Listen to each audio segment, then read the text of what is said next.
ನಾನು ಮುಖ್ಯಮಂತ್ರಿಗಳಂತ ಸನ್ಮಾನ್ಯ ಸಿದ್ದರಾಮಯ್ಯನವರಿಗೆ ಬಹಿರಂಗವಾಗಿ ಸವಾಲಾಗ್ತೀನಿ. 2013ರಲ್ಲಿ ತಾವು ಅಧಿಕಾರಕ್ಕೆ ಬಂದ ಮೇಲೆ 170 ಕೋಟಿ ಸರ್ಕಾರದ ಬೊಕ್ಕಸಿಂದ ಹಣವನ್ನು ಖರ್ಚು ಮಾಡಿ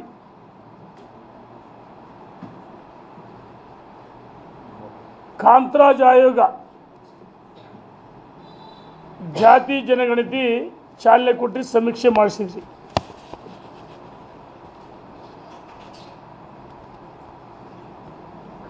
ಆ ಜಾತಿ ಜನಗಣತಿ ಈ ಸರ್ಕಾರಗಳ ಮೇಲೆ ವಿವಾದಗಳು ಬಂದಾಗ, ಮುಖ್ಯಮಂತ್ರಿಗಳ ಕುರ್ಚಿಗೆ ಆಪತ್ತು ಬಂದಾಗ ನಾವು ಜಾತಿ ಜನಗಣತಿ ವರದಿ ಸಚಿವ ಸಂಪುಟ ಸ್ವೀಕಾರ ಮಾಡಿ ಸರ್ಕಾರ ಸ್ವೀಕಾರ ಮಾಡಿ ಸಚಿವ ಸಂಪುಟ ಅನುಮೋದನೆ ಮಾಡಿ ನಾವು ಜಾರಿಗೆ ತರ್ತೀವಿ ಅಂತ ಹೇಳಿದರು. ಸನ್ಮಾನ್ಯ ಸಿದ್ದರಾಮಯ್ಯರು ಎಲ್ಲೋದ್ರೂ ಗುಡುಕ್ತಾ ಇದ್ರು. ಜಾತಿ ಜನಗಣತಿ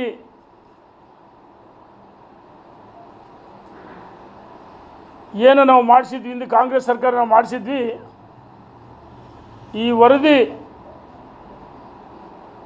ಬಿಡುಗಡೆ ಮಾಡೇ ಮಾಡ್ತೀವಿ ಅಂತೇಳಿ ಎಲ್ಲೋದ್ರೂ ಭಾಳ ಅಬ್ಬರದಿಂದ ಗುಡುಕ್ತಾ ಇದ್ರು.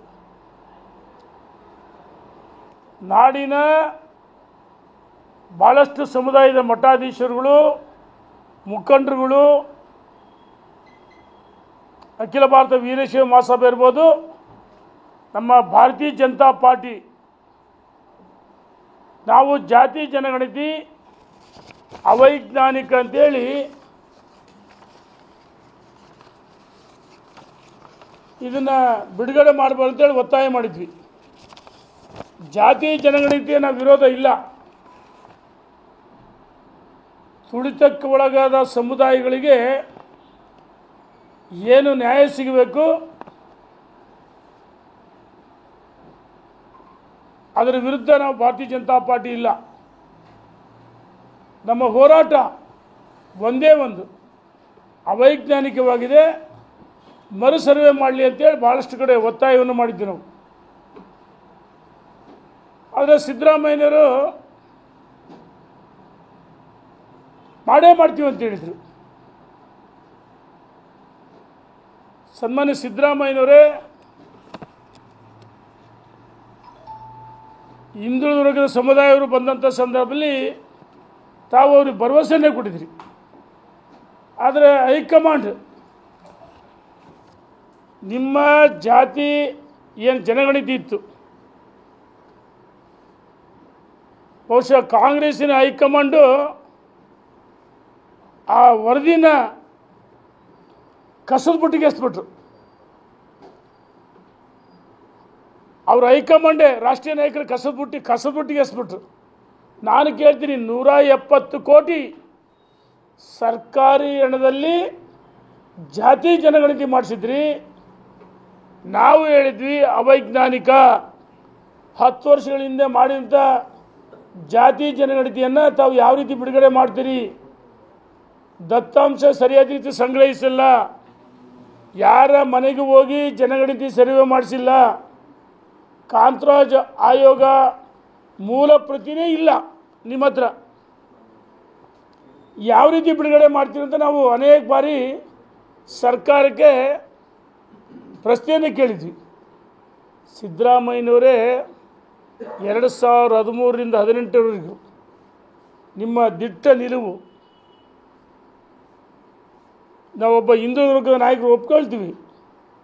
ಹೋರಾಟದ ಮುಖಾಂತರ ಅವರು ಮುಖ್ಯಮಂತ್ರಿ ಆದಂಥವ್ರು. ನಾನು ಯಾರಿಗೂ ಅಂಜಲ್ಲ, ಬಗ್ಗಲ್ಲ, ಕುಗ್ಗಲ್ಲ ಅಂತ ಹೇಳ್ತಿದ್ರಿ. ಆದರೆ ನಿಮ್ಮ ಹೈಕಮಾಂಡ್ ಕಿವಿ ಹಿಂಡಿ ಕಳಿಸಿಬಿಟ್ರಲ್ಲ, ಡೆಲ್ಲಿ ಕರೆದು ಕಿವಿ ಹಿಂಡಿ ಕಳಿಸಿಬಿಟ್ರಲ್ಲ. ಮೊನ್ನೆ ನಂದಿ ಬೆಟ್ಟದಲ್ಲಿ ಸಚಿವ ಸಂಪುಟದಲ್ಲಿ ಮರು ಸರ್ವೆ ಮಾಡೋಕ್ಕೆ ಆದೇಶ ಮಾಡ್ತೀವಿ ಅಂತ ಹೇಳಿದ್ರಲ್ಲ. ನಿಮ್ಮ ಗಡಸು ಪೌರುಷ ಎಲ್ಲೋಯ್ತು ಸಿದ್ದರಾಮಯ್ಯನವರೇ? ವೀರಾವೇಶ ಎಲ್ಲೋಯ್ತು? ಅಂದರೆ ಕುರ್ಚಿಗೋಸ್ಕರ ನಿಮ್ಮ ಹೈಕಮಾಂಡು ನಿಮ್ಮ ಕಿವಿ ಹಿಂಡಿದ ಮೇಲೆ ಶರಣಾಗತಿ ಆಗಿಬಿಟ್ರ? ಸಿದ್ದರಾಮಯ್ಯನವರೇ ಕುರ್ಚಿ ಮುಖ್ಯ ಅಲ್ಲ, ನಿಮ್ಮ ಸ್ವಾಭಿಮಾನಕ್ಕೆ ಧಕ್ಕೆ ಆಗಿದೆ. ಸಿದ್ದರಾಮಯ್ಯನವರು ಯಾವತ್ತೂ ಸ್ವಾಭಿಮಾನ ಬಿಟ್ಟು ರಾಜಕಾರಣ ಮಾಡಿದಾರಲ್ಲ, ಆದರೆ ಕುರ್ಚಿಗೋಸ್ಕರ ತಮ್ಮ ನಿಲುವನ್ನು ಬದಲಾವಣೆ ಮಾಡ್ಕೊಳ್ತಾರಂದರೆ ಎಲ್ಲೋ ಒಂದು ಕಡೆ ಸಿದ್ದರಾಮಯ್ಯನವರು ಕುರ್ಚಿಗೋಸ್ಕರ ಅಂಟ್ಕೊಂಡಿದ್ದಾರೆ ಅಂತ ಸಾಬೀತಾಗಿದೆ. ನಿಮ್ಮ ಪಕ್ಷದಲ್ಲಿರ್ತಕ್ಕಂಥ ಉಪಮುಖ್ಯಮಂತ್ರಿಗಳು ಭಾಳಷ್ಟು ಜನ ಸಚಿವರುಗಳು ಸಚಿವ ಸಂಪುಟದಲ್ಲಿ ವಿರೋಧ ಮಾಡಿದರು. ಆ ಸಂದರ್ಭದಲ್ಲಿ ಲಿಖಿತವಾಗಿ ಕೊಡ್ರಿ ಅಂತ ಹೇಳಿದರು.